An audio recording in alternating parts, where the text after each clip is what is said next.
Sir ಅದೇನಾಗಿದೆ ಎಲ್ಲಾ ಜನಗಳು guarantee ಆಸೆಗೆ ಬಿದ್ದುಬಿಟ್ಟು ಬಕ್ರಗಳಾಗ್ಬಿಟ್ಟಿದ್ದಾರೆ ಸರ್. ಒಳ್ಳೆ ಕೆಲಸ ಮಾಡಿದ್ದಾರೆ. 500 ವರ್ಷದ ಇತಿಹಾಸನ ಅವ್ರು ಮುರಿದು ಮಾಡಿದ್ದಾರೆ ಅಂದ್ರೆ ಅದಕ್ಕೊಂದು ಗ್ರೇಟ್ ಅಂತ ಮನುಷ್ಯ ಬರಬೇಕು, ನಮ್ಮ ದೇಶ ಉದ್ಧಾರ ಆಗುತ್ತೆ.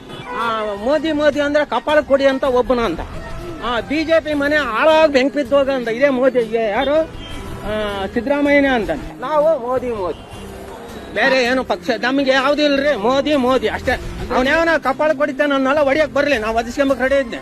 ಎಲ್ಲವರೆಗನ ಜೂನ್ 4 ಎಣಿಕೆ ಆಗತಗನ ಮೋದಿ ಮೋದಿ ಅಂತಾನೆ ಹೊಡಿತಾನ ಬರ್ಲಿ, ಅವನು ಒದಿರಿ. 17 ವರ್ಷ ರಾಜ್ಯಭಾರ ಮಾಡಿದ್ರು ಕಾಂಗ್ರೆಸ್ನವರು, ಏನೇನು ಮಾಡಲಿಲ್ಲ.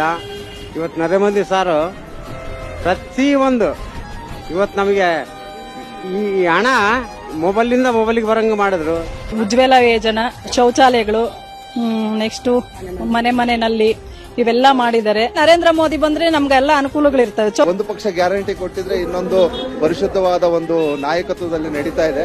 ನಮ್ಮ ಒಂದು ಉದ್ದೇಶ, ನನ್ನ ಹೆಸರು ಜಾಕಿರ್ ಹುಸೇನ್ ಅಂತ, ನಾನು ಬಿಜೆಪಿಗೆ ವೋಟ್ ಹಾಕ್ತೀನಿ.